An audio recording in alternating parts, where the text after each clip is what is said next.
வந்துருச்சு. எனக்கு குழாய் புட்டு செஞ்சு தரீங்களா? ரொம்ப நாள் ஆச்சு. குழாய் புட்டாப்பா? அந்த குடம் வேறு கொஞ்சம் லீக் ஆகிடுருந்துச்சு. சரி என்ன பண்ணலாம் நான் பார்க்குறேன். ஓகேவே நம்ம ட்ரை பண்ணுவோம்.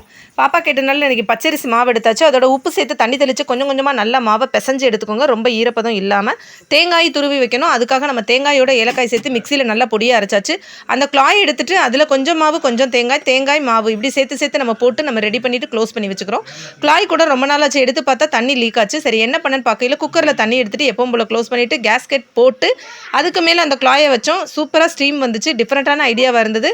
5 மினிட்ஸில் ஈஸியான புட்டு ரெடி ஆயிடுச்சு. ஸோ இதே மாதிரி நீங்களும் குக்கர்லையும் ரெடி பண்ணலாங்கிறதுக்காக தான் இந்த வீடியோ போஸ்ட் பண்ணேன். சூப்பரான குழாய் புட்டு ரெடி ஆயிடுச்சு. மேலே வெள்ளத்தை போட்டு உங்களுக்கு தேவையான வாழைப்பழம் வச்சுக்கலாம். வாழைப்பழத்தை இதோட கலந்து சாப்பிடும்போது சூப்பர் டேஸ்ட்டாக இருந்தது. ஃபஸ்ட் டைம் நாங்கள் ட்ரை பண்ணோம், நல்லா இருந்தது. ஸோ நீங்களும் இதே மாதிரி ட்ரை பண்ணுங்கள். இந்த புட்டை கொண்டு போய் பாப்பாட்ட கொடுத்துருவோம். அப்பா நீ கேட்ட புட்டு ரெடி ஆயிடுச்சு. இங்கே பாரு அம்மா, நீங்கள் குக்கரில் செஞ்சிட்டிங்களா? சூப்பரான டேஸ்டியான புட்டு ரெடி ஆயிடுச்சு. தேங்க்யூ ஃபார் வாட்சிங்.